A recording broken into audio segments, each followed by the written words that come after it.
नमस्कार सभी जनता, good morning, good afternoon, good night, जब भी आप वीडियो देख रहे हैं। तो आज की वीडियो लेक्चर में अपन नागरिक शास्त्र का एक सैम्पल पेपर यानी कि मॉडल पेपर देखेंगे।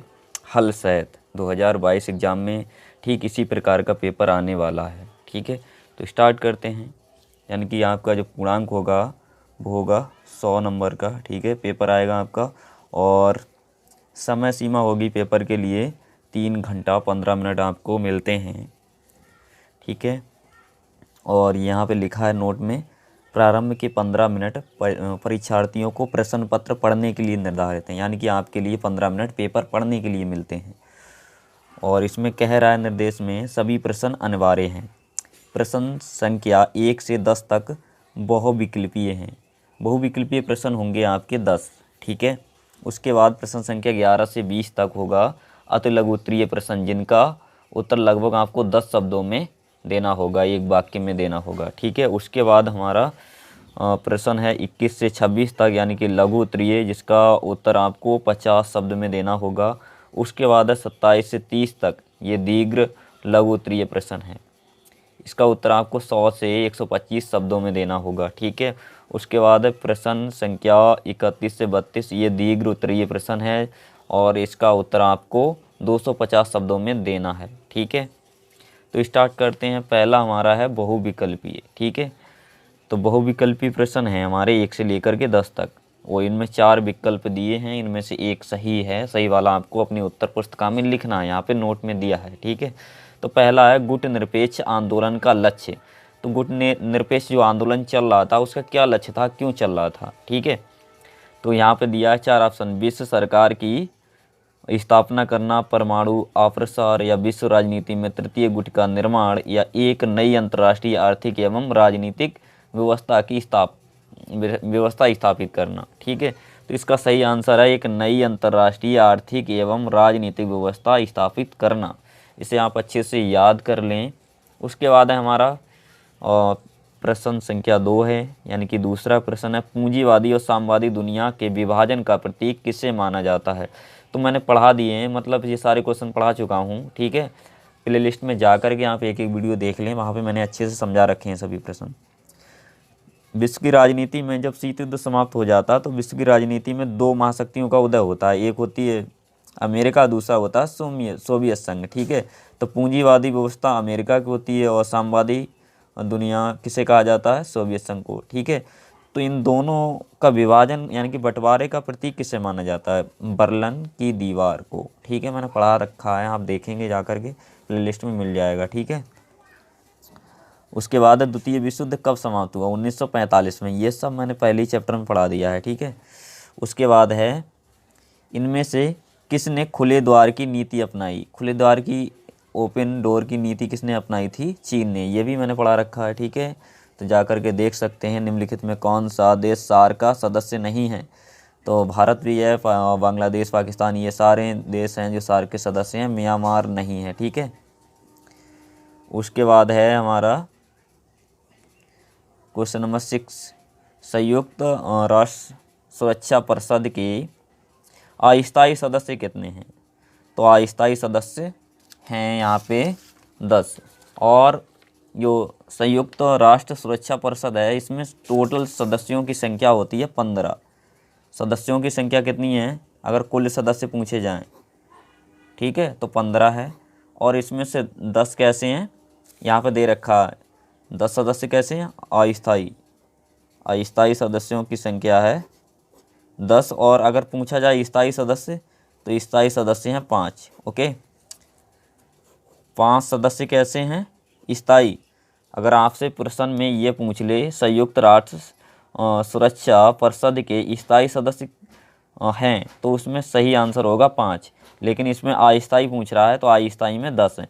और ये जो स्थायी सदस्य हैं इनके लिए वीटो पावर मिली हुई है। ठीक है, अगर पूछा जाए कि वीटो पावर कितने देशों को मिली हुई है, तो ये 5 देश हैं इसमें शामिल। ठीक है, इसमें ब्रिटेन है, फ्रांस है, अमेरिका है, रूस है और चीन भी है अपना। ठीक है, तो इन लोगों के लिए वीटो पावर मिली है जो स्थायी सदस्य हैं 5 लोगों को। ठीक है, अस्थायी सदस्य भारत, मतलब जो संयुक्त राष्ट्र सुरक्षा परिषद का अस्थायी सदस्य भारत भी बन गया है 1 जनवरी 2021 को। ठीक है, 1 जनवरी 2021 को भारत इसका अस्थायी सदस्य बना। अगर पूछा जाए कहीं पे तो आप बता देंगे। ठीक है, उसके बाद है हमारा क्वेश्चन नंबर 7, जिसमें कह रहा है वर्ष 1952 में भाषा के आधार पर बनने वाला भारत का पहला राज्य है आंध्र प्रदेश। ये मैं पढ़ा चुका हूँ। ठीक है, इससे संबंधित क्वेश्चन भी पढ़ा दिए हैं। उसके बाद है हमारा प्रश्न संख्या 8, इसमें कह रहा है यूरोपियन संघ के कौन से 2 सदस्य संयुक्त राष्ट्र सुरक्षा परिषद के स्थायी सदस्य हैं। अभी थोड़ी देर पहले मैंने बताया था, ब्रिटेन है, फ्रांस है ना। तो इटली तो है नहीं ना, जर्मनी है ना, ये एक भी नहीं है, श्रीलंका, भारत भी नहीं है। ब्रिटेन है, फ्रांस है ना, और इसमें अगर चीन होता तो भी है, और कौन सा, अमेरिका है, रूस है। ठीक है, तो ये 5 देश हैं। ठीक है, ब्रिटेन, फ्रांस है। ठीक है, उसके बाद है हमारा अगला क्वेश्चन, यानी क्वेश्चन नंबर 9, भारत ने परमाणु परीक्षण कब किया। तो भारत ने अपना परमाणु परीक्षण जो था वो मई 1974 में किया है। ठीक है, तो इन्हें अच्छे से याद कर लो। ये 9 हो गए, और बहुविकल्पी हमारे प्रश्न कितने हैं, 10। ठीक है, तो ये क्वेश्चन प्रश्न संख्या 10 में कह रहा है नक्सलवादी आंदोलन कब प्रारंभ हुआ। तो ये आंदोलन प्रारंभ होता है 1967 में, 1967। आप इसे अच्छे से याद कर लें। उसके बाद हैं अति लघु उत्तरीय प्रश्न। ठीक है, तो प्रश्न संख्या 11 से लेकर के 20 तक ये अति लघु उत्तरीय हैं। इनका हमें उत्तर देना है 10 शब्दों में, यानी कि एक वाक्य में आंसर देना होता है। ठीक है, इसके लिए निर्धारित अंक हैं 2, और जो विकल्प वाले प्रश्न थे ये 1 नंबर के होते हैं। ठीक है, चलो इसे देखते हैं। पहला हमारा प्रश्न कह रहा है शीत युद्ध के कोई 2 कारण लिखिए। मैंने शीत युद्ध के कारण वगैरह विशेषताएं सब बता रखी हैं। ठीक है, तो आपने नहीं देखा है तो प्लेलिस्ट में जा कर के देखिए, पूरा सिलेबस कंप्लीट हो चुका है वहाँ पे। ठीक है, शीत युद्ध के 2 कारण निम्न थे। तो पहला कारण है जून 1948 में सोवियत संघ द्वारा बर्लिन की घेराबंदी। 1948 में सोवियत संघ ने यानी कि रूस ने, जो सोवियत संघ है वो अब रूस बन गया है ना, इसका उत्तराधिकारी रूस है। तो सोवियत संघ ने क्या किया, बर्लिन की घेराबंदी कर ली। अब भाई जब कोई बाउंड्री के लिए मजबूत करेगा तो दूसरे को तो बुरा लगेगा ही, है ना।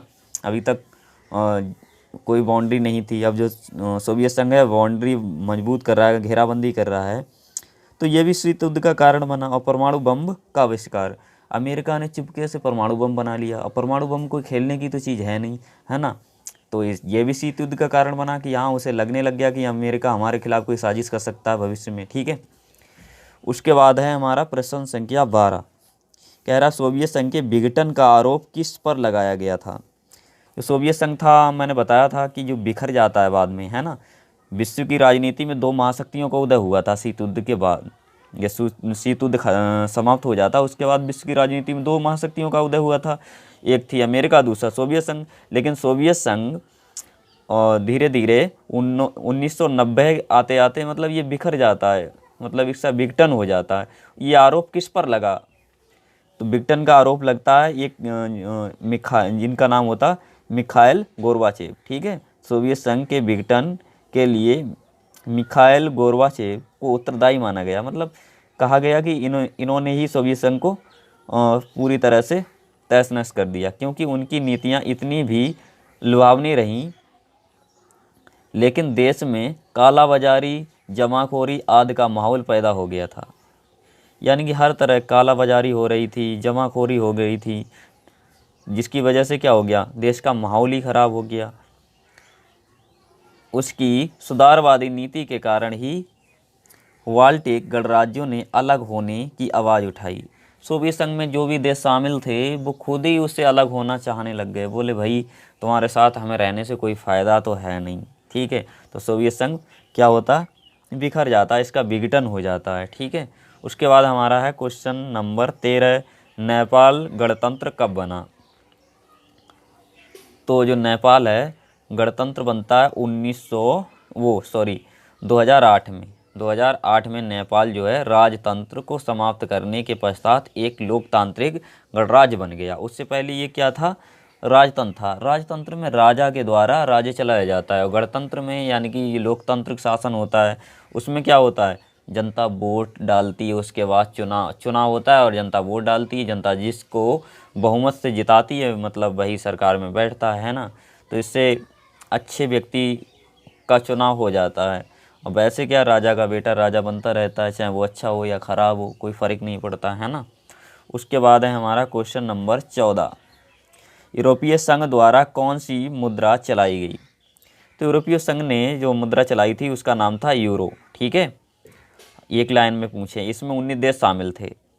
ठीक, चलो इसे पढ़ लेते हैं, मैंने पढ़ा दिया है फिलहाल वहाँ पे। यूरोपीय संघ द्वारा साझी मुद्रा यूरो चलाएगी। साझी का मतलब ये 19 देश थे, 1900 ने एक मतलब सहमति आपस में रखी कि हम एक ही मुद्रा चलाएंगे, साझी मुद्रा, जिसका नाम रखा इन्होंने यूरो। ठीक है, वर्तमान में इसे 19 देश सदस्यों द्वारा अपनाया गया है। मतलब इसके जो सदस्य देश हैं वो 19 हैं, जिनकी संख्या वर्तमान समय में, जिन्हें सामूहिक रूप से यूरोजोन कहा जाता है। ठीक है, तो यूरोपीय संघ के लिए यूरोजोन भी कहा जाता है, जो 19 सदस्य हैं उनके लिए।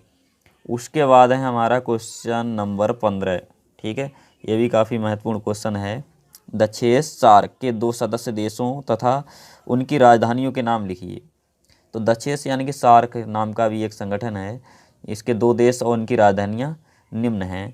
एक तो बांग्लादेश है जिसकी राजधानी ढाका है, नेपाल की राजधानी काठमांडू है, जिसके सदस्य देश हैं सार्क के। ठीक है, उसके बाद है हमारा क्वेश्चन नंबर 16, ये काफ़ी ज़्यादा महत्वपूर्ण प्रश्न है 16। ठीक है, इसमें कह रहा है सुरक्षा परिषद के कार्य लिखिए। सुरक्षा परिषद क्या था, यूएनओ जिसे बोलते हैं। ठीक है, सुरक्षा परिषद संयुक्त राष्ट्र संघ का एक महत्वपूर्ण अंग है, यानी यूएनओ का एक महत्वपूर्ण अंग है। सुरक्षा परिषद के कार्य निम्नलिखित हैं। पहला कार्य, सुरक्षा परिषद विश्व में शांति एवं सुरक्षा के लिए उत्तरदायी है। ठीक है, तो इसमें लगभग 195 देश शामिल हैं। भारत ने भी मतलब इसका सुरक्षा परिषद का जो है सदस्य बन गया था 1900, ये कितने में बना, 1945 में। ठीक है, जो सुरक्षा परिषद संयुक्त राष्ट्र संघ का सदस्य भारत 1945 में बन गया था। ठीक है, उस समय इसमें 51 देशों ने, इसकी स्थापना ही होती है 1945 में, 51 देश शुरुआत में शामिल होते हैं इसमें। ठीक है, अब तो लगभग 195 के आसपास देश इसमें शामिल हैं। ठीक है, चलो इसे देख लेते हैं। इसका काम क्या है, पहला, सुरक्षा परिषद विश्व में शांति और सुरक्षा के लिए उत्तरदायी है। तो मतलब पूरे विश्व में ये सुरक्षा मतलब पूरे देश को सुरक्षा प्रदान करता है और शांति। ठीक है, इसका काम यही है। दूसरा काम है इसका, ये परिषद विश्व के किसी भी देश से संबंधित झगड़े या विवादों के समाधान हेतु परिषद में विचार विमर्श के माध्यम से निर्णय ले सकती है। तो विश्व में अगर झगड़ा हो जाए 2 देशों के बीच में, तो ये विचार विमर्श के बाद ये निर्णय लेगा, मतलब किसे दंड देना चाहिए, ये दंड भी दे सकता है जिसको चाहे उसे, मतलब जिसकी गलती होगी उसको। ठीक है, और उसके बाद है तीसरा, परिषद अपने किसी निर्णय को प्रभाव में लाने हेतु सैन्य कार्रवाई भी कर सकता है या सैन्य कार्रवाई का भी सहारा ले सकती है। जो परिषद है वो क्या कर सकती है, अपने निर्णय को प्रभाव में लाने हेतु सैन्य को मतलब होता है सैनिक कार्रवाई कर सकती है किसी देश के ऊपर, अगर वो मतलब उसने गलती की है और वो अपनी गलती को स्वीकार नहीं कर रहा, मान नहीं रहा है ना, हरकत से बाज नहीं आ रहा तब। ठीक है, अब उसके बाद देखते हैं नेक्स्ट क्वेश्चन हमारा प्रश्न संख्या 17। देश के नीति निर्माताओं ने किसे देश की अखंडता एवं व्यवस्था के लिए खतरा माना। तो देश के नीति निर्माताओं ने भाषा के आधार पर राज्यों के पुनर्गठन को देश की अखंडता एवं व्यवस्था के लिए खतरा माना, क्योंकि अगर हम किसी भी देश का निर्माण भाषा के आधार पर करेंगे तो क्या होगा, पूरे देश में हर जगह पे भाषा अलग अलग बोली जाती है। यहाँ पे कुछ भाषा है, यहाँ पे कोई दूसरी भाषा है, यहाँ पे अन्य भाषा है, यहाँ पे अन्य, इधर कुछ और है ना। तो ऐसे ही हर जगह अलग अलग भाषा है। अगर भाषा के आधार पर हम राज्यों का निर्माण करेंगे तो हमारे देश के बहुत ज़्यादा टुकड़े हो जाएंगे। यहाँ ये अलग भाषा वाला क्षेत्र हो जाएगा, यहाँ पे कोई दूसरी भाषा है, यहाँ पे अलग है, यहाँ पे अलग है।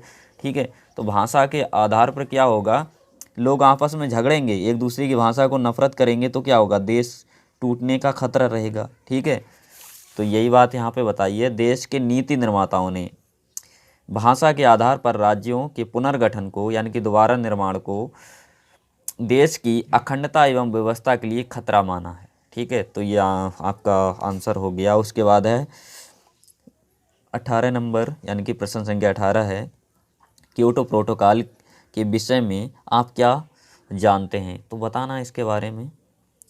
तो क्योटो प्रोटोकॉल एक अंतर्राष्ट्रीय समझौता है। नंबर 1 बात मतलब ध्यान रखिएगा, अच्छे से पढ़ लीजिएगा। क्योटो प्रोटोकॉल एक अंतर्राष्ट्रीय समझौता है जिसके अंतर्गत औद्योगिक क्षेत्रों के लिए ग्रीन हाउस गैसों के उत्सर्जन को कम करने के लक्ष्य निर्धारित किए गए हैं। ग्रीन हाउस गैसें हैं जो बहुत ही ज़्यादा खतरनाक होती हैं, ठीक है, जिससे ये कम करने के लिए लक्ष्य निर्धारित किया गया, जिससे जो ग्रीन हाउस गैसों का जो उत्सर्जन बहुत ज़्यादा हो रहा है ये कम हो, ठीक है। और क्या किया गया इसके अंतर्गत, ये समझौता वर्ष 1997 में जापान के क्योटो में हुआ था। क्योटो प्रोटोकॉल को 16 फरवरी 2005 में लागू किया गया था, ठीक है। और ये भी पूछ लिया जाता है क्योटो प्रोटोकॉल को कब लागू किया, तो 16 फरवरी 2005 में लागू किया गया था, ठीक है। ये समझौता कब हुआ था, तो 1997 जापान के क्योटो में हुआ था। उसके बाद हमारा प्रश्न संख्या है 19, श्वेत क्रांति किससे संबंधित है, तो श्वेत क्रांति का मतलब सफ़ेद क्रांति यानी कि दूध से संबंधित है, दूध के उत्पादन से बढ़ाने से संबंधित है। चलो पढ़ते हैं इसे। श्वेत क्रांति दूध के अधिक उत्पादन एवं दूध से बने पदार्थों, जैसे दूध से क्या बनता है, मक्खन है, दही है, पनीर आदि के उत्पादन में तीव्र गति से हुई वृद्धि से संबंधित है, ठीक है। तो ये भी क्वेश्चन आपको क्लियर हो गया होगा। अब हमारी प्रश्न संख्या है 20, इसमें है गुटनिरपेक्षता की नीति अपनाने वाला देश किसका निर्धारण करता है, तो गुटनिरपेक्षता की नीति अपनाने वाला देश एक स्वतंत्र विदेश नीति का निर्धारण करता है, ठीक है।